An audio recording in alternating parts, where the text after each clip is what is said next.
I have the privilege of being able to share the stage with Dr. Janome this morning. You know, there's so much past diagnosis and kind of those first next stages of like, where do I go and what's next? And how do you get that information? But also, gosh, I'm 10 years in, and how do I still get that information? Because maybe something's changed, or maybe I need to look for something different. And so being able to have the resources readily available, obviously the support group here and everything built with our community, but also how do you build that communication and that relationship with your neuro-ophthalmologist? So setup mode is off. So sorry. Gotta love technology. It's just, yeah, Alexa's talking to us. Yeah, sure, she's been a little sassy. I'm so sorry for the interruption. So the three of us are going to sit up here and chat with you, me, Dr. Janome, and Alexa, and kind of walk us through now what. So I have some slides that I'm going to go through. Oh, I think you need a mic. So I have some slides that I'll walk us through and a video that I want to show. And as I told Jessica, feel free to sort of, interrupt, shout out a question at any time. I mean, this is sort of like trying to just take us from, you're getting the diagnosis and what do you need to do. From my point of view, I see many patients that come to my office with optic nerve disorders and visual impairments, not just from labors. And so this is a very important conversation that I really need to stop and embrace with my patient, not only once, but multiple times. And I do invite my patient back, as my technician knows, many times so that we can have this conversation. So do I just like click here?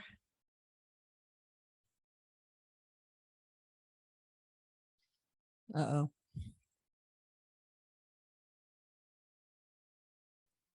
And so I just hit the app. Are we on?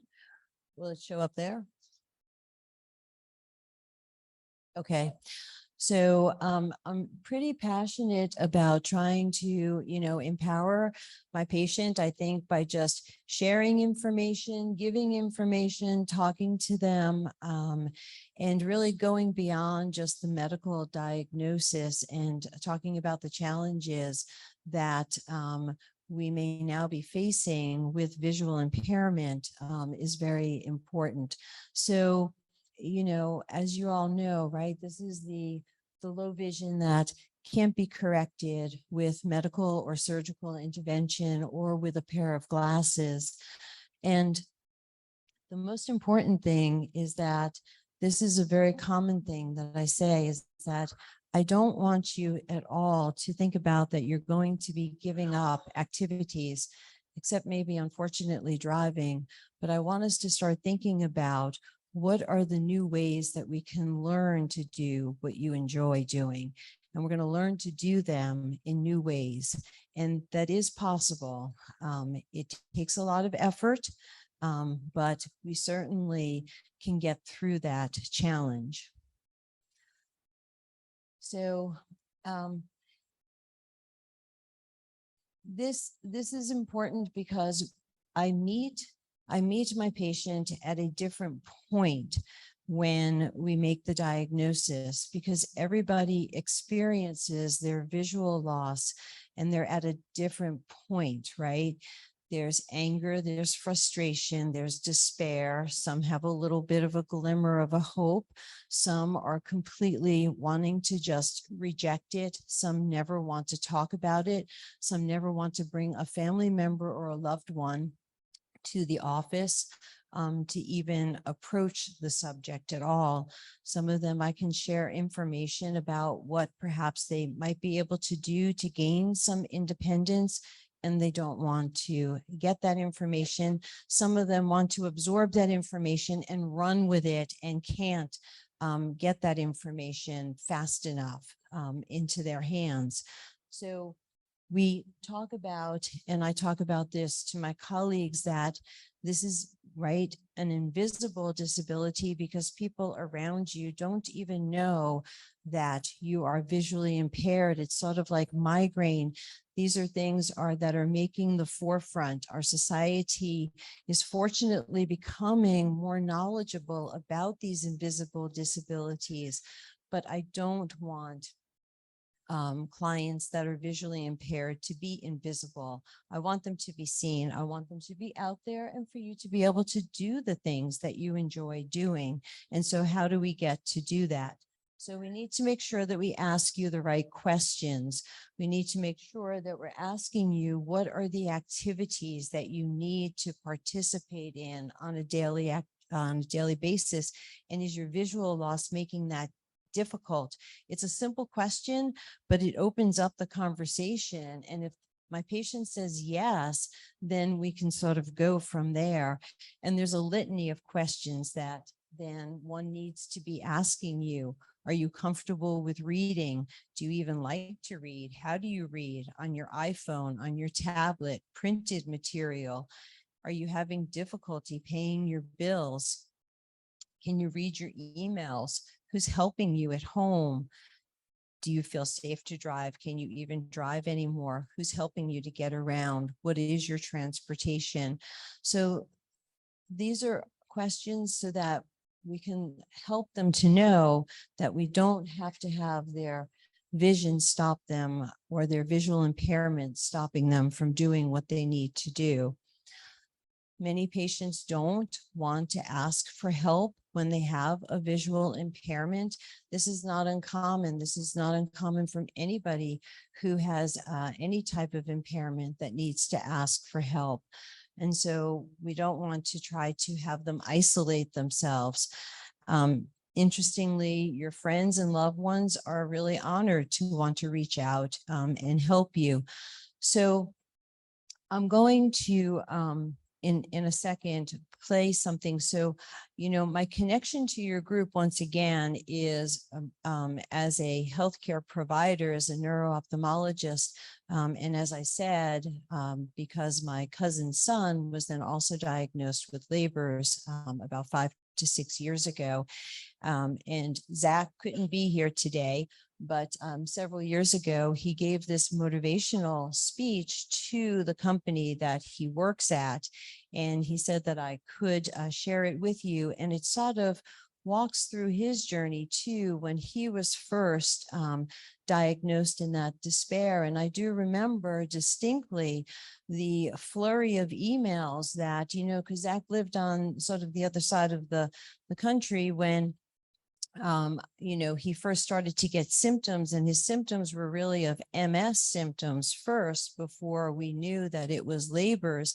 And I remember getting the flurry of text messages and the videos of his eye movements and trying to figure out and getting him into a colleague's office to determine what was going on. So I'm going to click on this, and it does run for a few minutes. So let's see.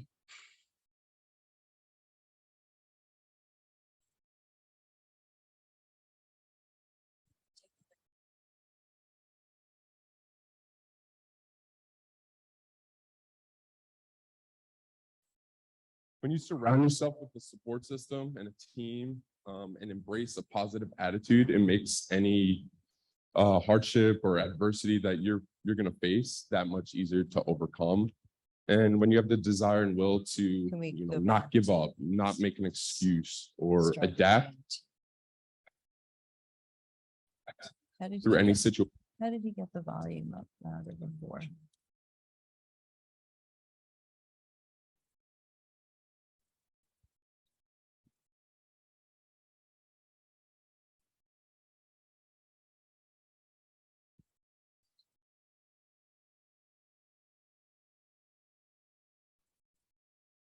When you surround yourself with a support system and a team and embrace a positive attitude, it makes any hardship or adversity that you're going to face that much easier to overcome.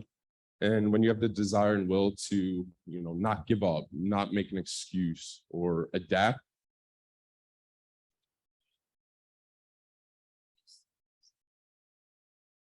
When you surround yourself with a support system and a team, and embrace a positive attitude, it makes any hardship or adversity that you're going to face that much easier to overcome. And when you have the desire and will to, not give up, not make an excuse, or adapt through any situation, you can overcome anything. Over the past year, I've lost my eyesight and I'm now legally blind. And, at first that was hard, but, again, that honestly, that makes this talk a whole lot easier because I can't see any of you right now. Can you guys but- hear it okay? No? That's fine. Unless they can get IT, then, because he had it played pretty loud before, so unfortunately, we'll just have to skip over that. I'm not sure. Do you know what No, you but went on a to? serious note, throughout my journey, and I'm going to share very Okay. Okay. So I'm sorry that you won't be able to hear Zach speak. He actually goes through his journey of how he presented with MS-like symptoms, was actually managed for MS for a while until, the more characteristic loss of vision in one eye, followed by loss of vision in the other eye, led us to that diagnosis of labors, and then his journey of how he has learned to adapt to his visual impairment and try to continue on with employment and so forth.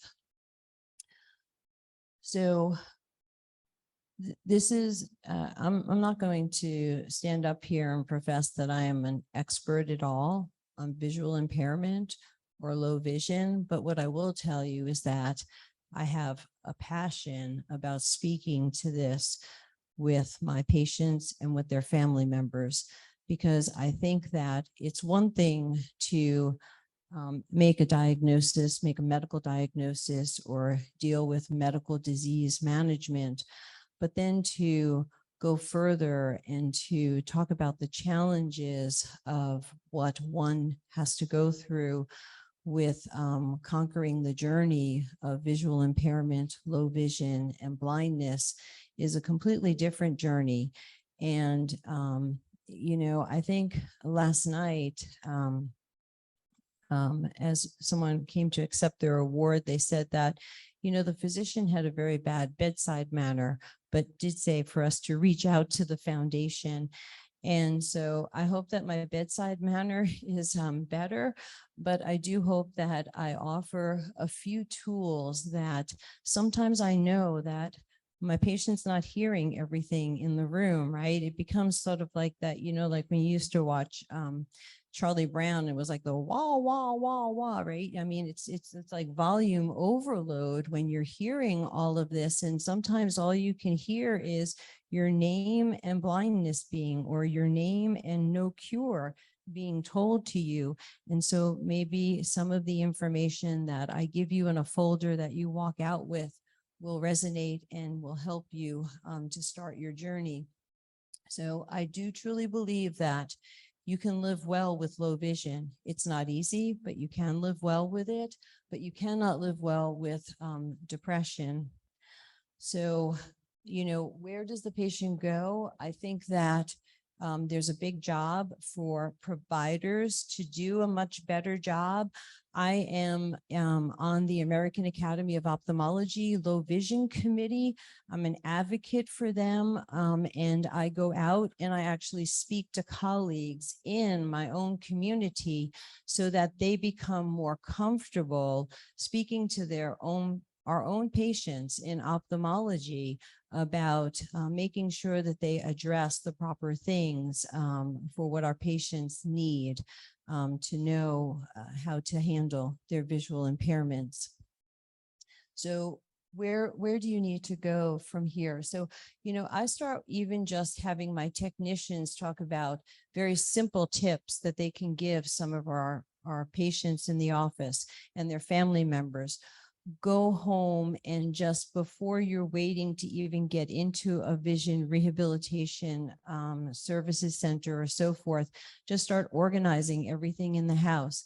Make things simple. We have daily challenges, whether we can see or not see on a daily basis. So label things, put things back in the same place, declutter the house so that, there's not the risk of falling, and it's very easy to find things. The soap is always on the right side of the sink. The cup and the sugar can always be found in a certain place. Trying to simply label things. So these things can start helping. So the next thing is that we want to connect clients to where they need to go. And so I hope that you have the access in wherever state you're from to get to a very good vision rehabilitation service, whether that is a lighthouse community center, whether that is your state vision rehab center. But I think that this is a very important service and services that one needs when there is a visual impairment. So this is sort of, when we say there is no cure, I think that this is the treatment, though, that we need right now. This is very important. It's the standard of care for many disorders in which there's visual impairment. So I'll let you know from an ophthalmic point of view is that on our website, we have a lot of information. I made some copies of the handout that I'm going to be talking about, but it offers some resources and some websites for you to go to. So this is the handout, and all of my patients, I have a folder, and this is one of the handouts that's in the folder because it talks about information where you can just look for state resources in each of your state, where you might find audiobooks, where you can look for certain technology and computers and so forth that might be helpful for you. Where are the national organizations and support groups that you can call? And at least that gives you an area to begin, where you might find research information and clinical trials, where you can start looking for vision rehab services in your own state. And then there's a listing of other things that just pertain to pediatric and youth resources. So as I said, I have these handouts and I'll leave them up front so that you can all get them, but they're also on the website. If you just type in American Academy of Ophthalmology, low vision handout, and it will pop up as well. So, this handout, I'm sorry, I'm on a different slide here. Where am I? This handout here is what I actually take and go out and speak to other providers in ophthalmology to let them know that this is the standard of care. We need to be educated and talking to our patients about low vision and what they need to be doing as a provider. So yes, we have a responsibility to you, and you need to hold us accountable to that. And I'm going to give you a list of questions that you should be coming in asking us. Okay. And that's important. It's also important that everybody on the medical team communicate to each other. I can't take for granted that your primary care physician knows what your visual acuity is, that you're at the level of just low vision or blindness or so forth, that your endocrinologist or your cardiologist knows that. And so it behooves me to send a letter to your other healthcare providers to let them know. That's very important. So there is a standard letter that I let my own colleagues know that if they don't want to craft a letter, that they can send this out and fill it in. But this might be something that you may want to mention to your other health care providers. It's important. Once again, this is a team, and a team is taking care of you. And so when we all communicate with each other, it's the best way that we can take care of you, and it's the best way that you can get the best possible care as well. So where can you go from here? So, we talk about when there's a visual impairment going for low vision services. I don't like to think of that as sort of a dead end stop for my patient. I really try to explain to them that vision rehab and low vision services can really be an eye-opening experience for one, and can offer a great set of tools that they may not be aware of. And so I do challenge them to go and experience it and come back and let me know. But to just say no up front to me, I don't really accept that. I really do ask that they go and then they come back and let me know. And I will tell you that at least 75% or more have a very positive response to the experience. And the other thing is that it's important where they go for the experience also. And I'll get into that. So, when we talk about where you want to go for low vision services, I think that we have to think about this as a team sport, and that there's more than just going to see the low vision specialist. And I'm not being dismissive of your low vision specialist. They play a very important role, but the low vision specialist also needs the help of other persons that can also help them. So it's, I'm just want to get to, let me go here. So, the low vision specialist needs somebody who is also, I'm sorry, where we are. Your vision rehab specialist, somebody in orientation and mobility. They need this whole team that's going to help them. So, you have the low vision specialist who can give you a very good examination, who can many times fit you for optical and non-optical devices. And that's extremely important. And then you may also need to see a low vision therapist as well, who can also help you in other things, such as maybe actually taking the time to show you how to use some of these optical and non-optical devices, and going over assistive technology that's out there as well. Sometimes they'll even come into your work and home environment and offer those modifications as well. So that's why I think it's, once again, very important where your patient or client goes to.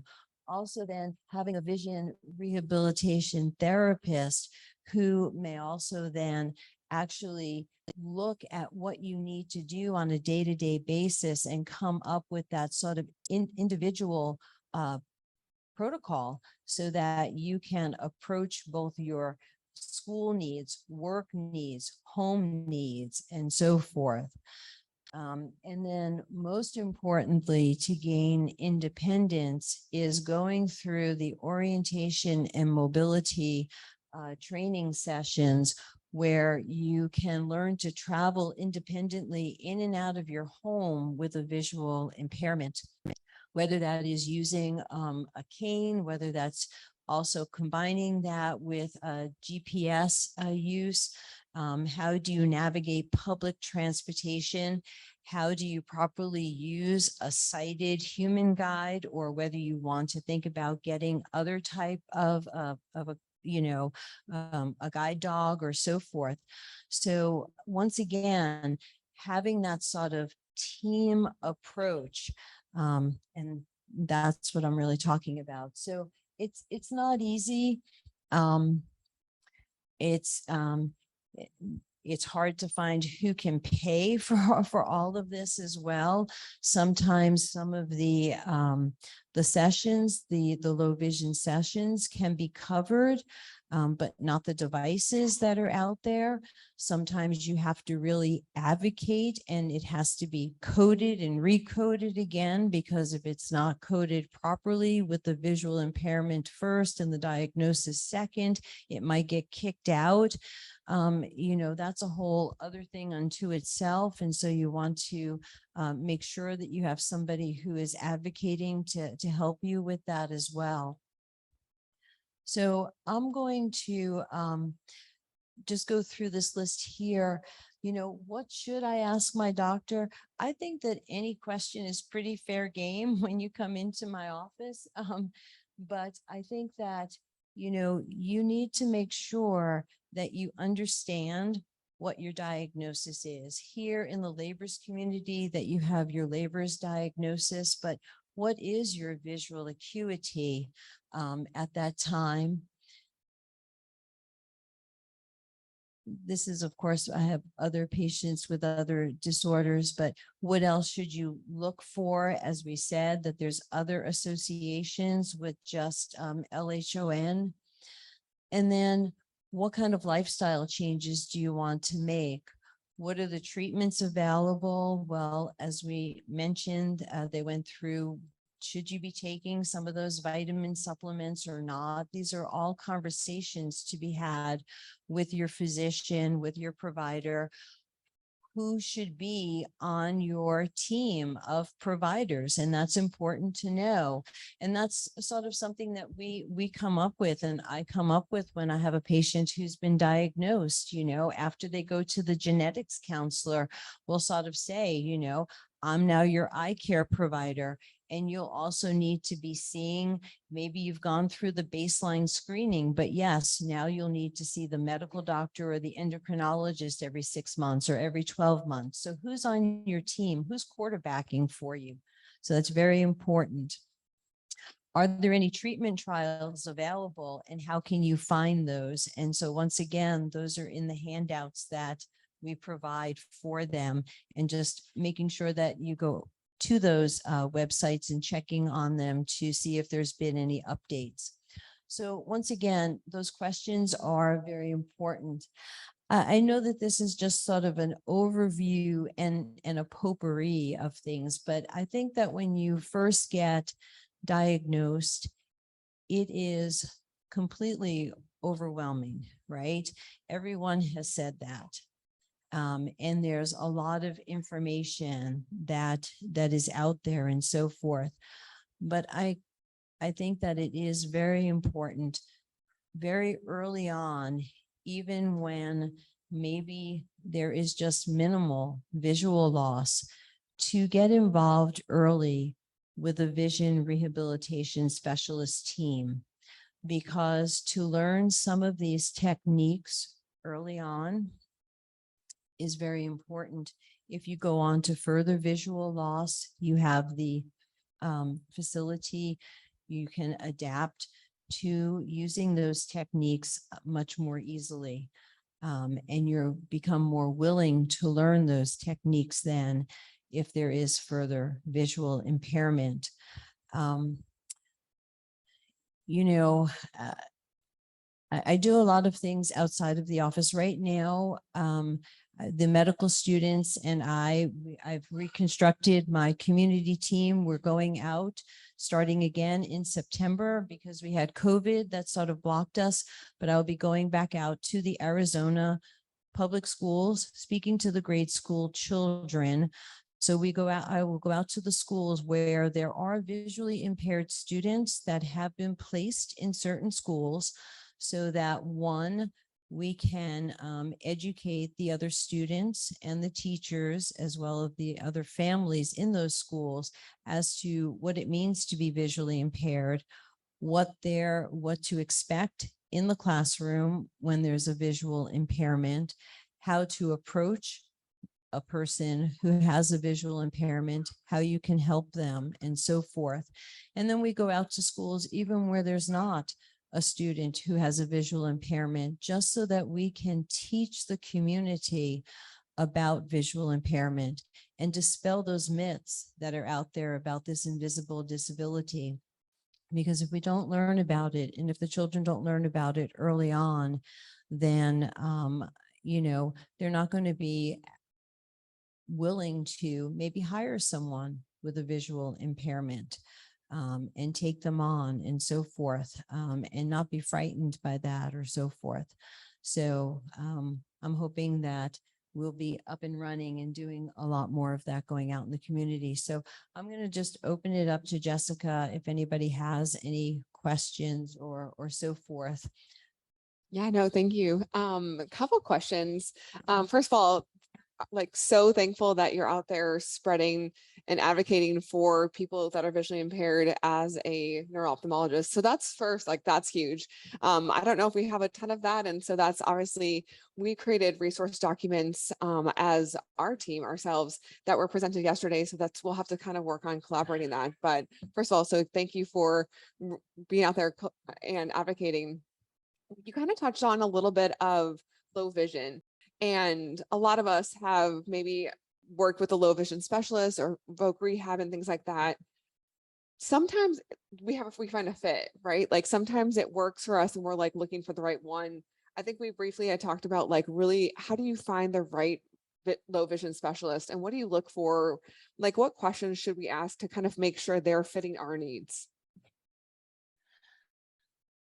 So I try to, when I get myself into a new community, I actually go out and meet with the low vision specialists and the services that are there. So I actually try to weed it out from my patients to begin with, so that I will have a list maybe of 2 or 3 centers that I'm already sending them to that will meet and hit upon what I've already mentioned, that they will have that sort of comprehensive multidisciplinary approach and be able to offer all of those things that I think are very necessary to somebody who has a visual impairment.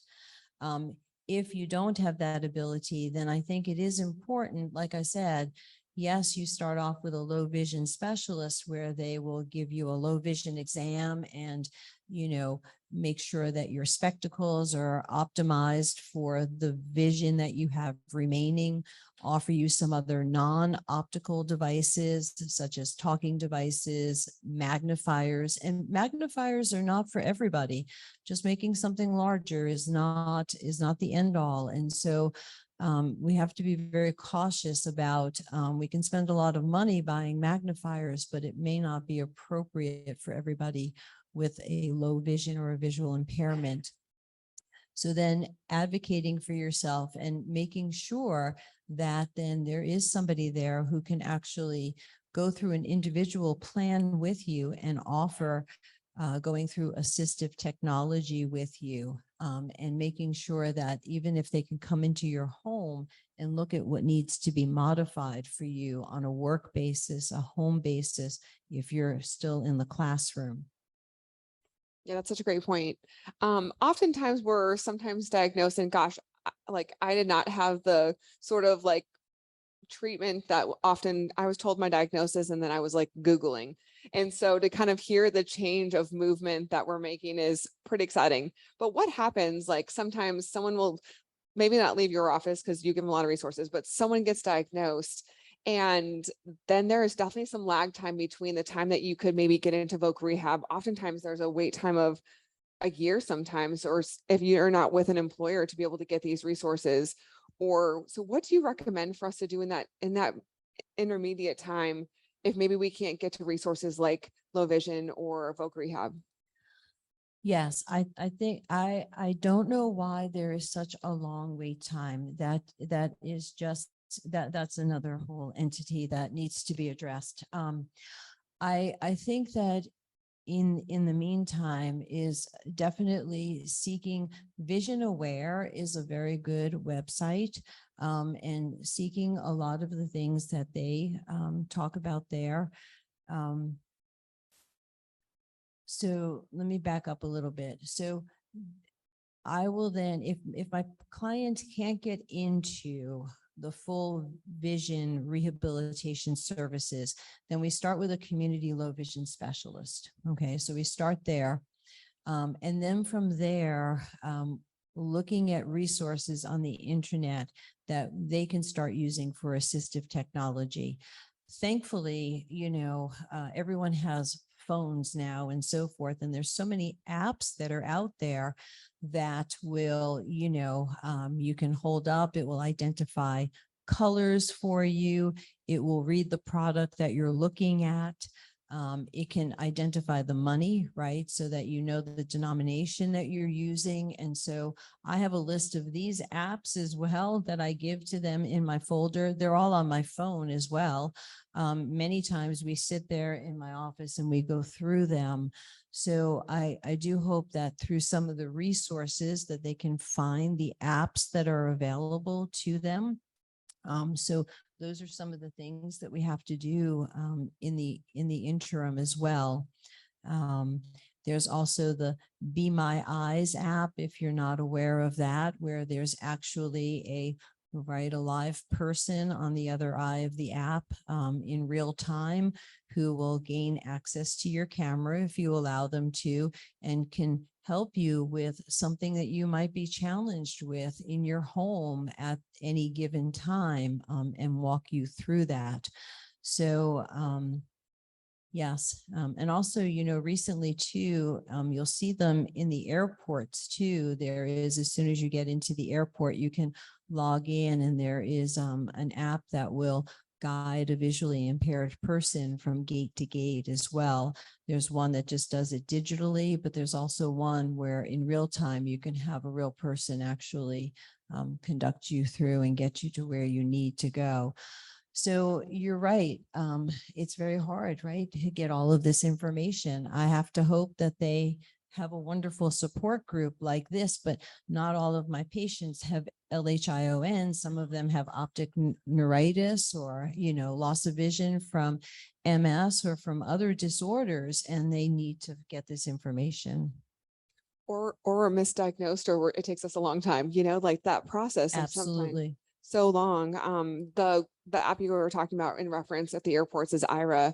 So anyone looking to download IRA, it's super helpful. And there's a lot of IRA hotspots that you don't have to pay once you're in those hotspots. A lot of them are airports, Target, stadiums. There's a ton. So apps, and having that as a reference list. I actually don't know. Off the top of my head to remember on our resource document if apps are part of that list. I was like, Jerry, holler, is it? Is it?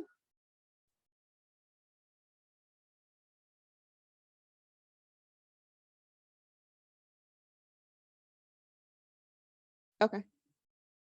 Okay. For those that maybe not heard, Jerry was sharing from the resource list that she had provided before. Be My Eyes and IRA are on it, but there are not other apps. So, but that's such a great resource to have in the interim of that. It's like,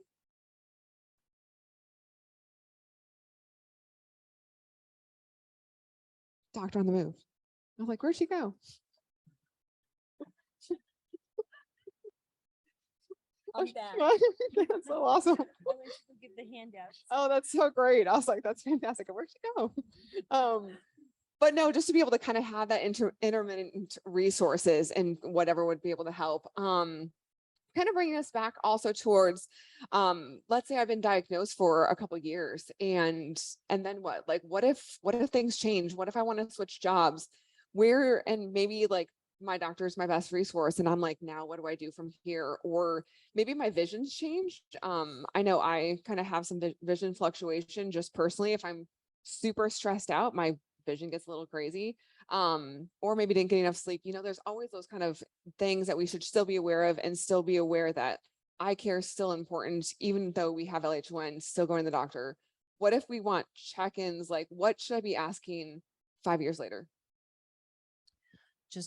So I think that if you have the diagnosis of Leber's, that it's still important for you to go for general eye care. I mean, unfortunately, you're still prone to glaucoma and other eye conditions that we're all prone to getting as we get older. So general eye care health is important. Of course, if you can follow with a specialist, that's great. But if you have a good comprehensive ophthalmologist in your area, then you should have at least a yearly eye exam so that spectacles can be optimized for you. You can also have eye pressure checks, and you can have a dilated examination for a good retinal examination, because as we're hearing, right, you may be prone to diabetes and other diseases. And so these are things that we want to make sure that we might be able to pick up on a very good eye examination. So very important to have those general eye care. I think, when it comes to a job and so forth, is that what you're asking, what things to be changed? I tell my patients to be very upfront. I think that you should be telling your employers. I know most people want to hide their impairments or disabilities, but that's not how it should be. Employers should be embracing this. And there are things that they can do for their employees. And there are things that we can be doing for them in healthcare to make sure that we write the proper letters for you. And also, right now, when I work with the vision rehab services that I work with my patients, that we actually set up a complete protocol of what they might need when they go to work, what computer, what lighting settings, and so forth, so that it's a win-win situation, so that you can go in and do your job efficiently and not have to worry about it. And the employer has an employee who can come in and get the job done. So I think that's very important. I was like, oh, wait, back up. Okay.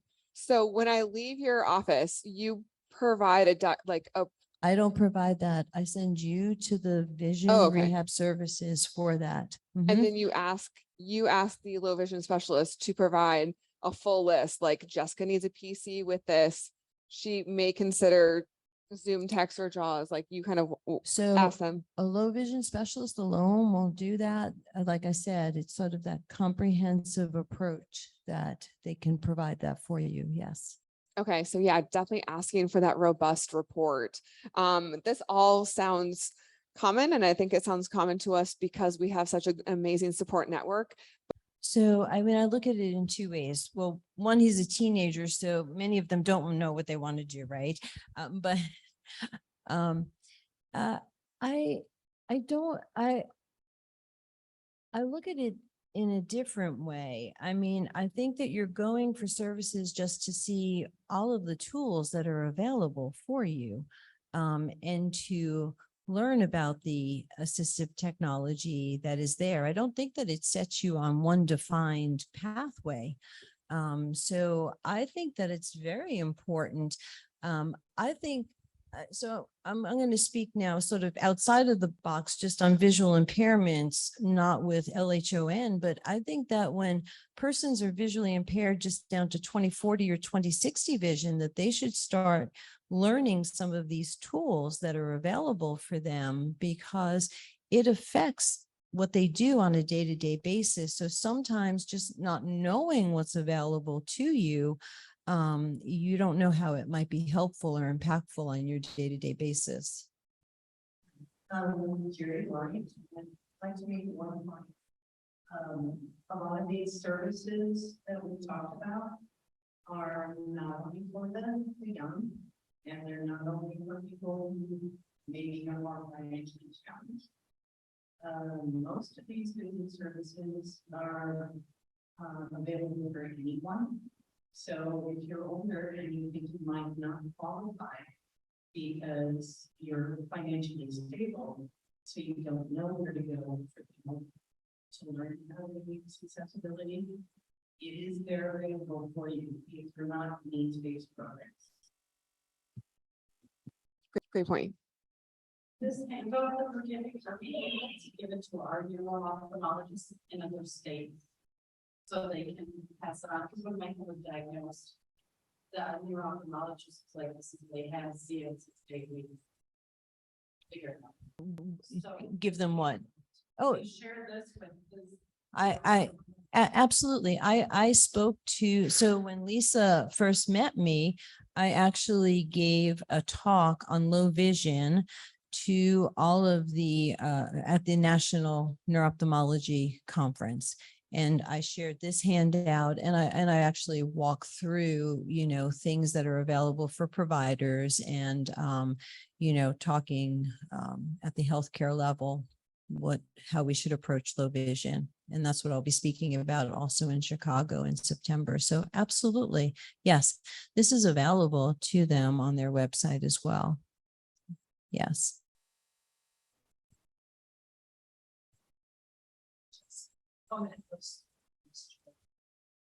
Regarding your study, the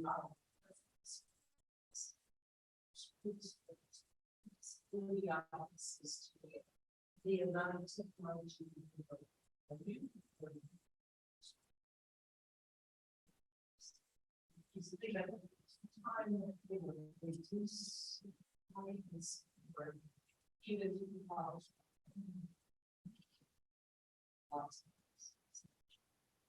There's lots of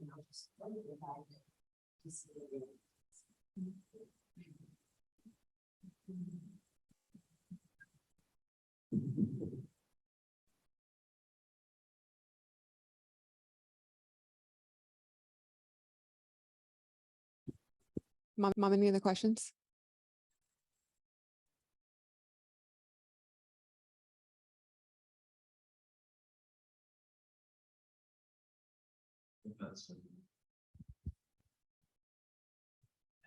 Okay, awesome. Well, thank you so much, Dr. Denome.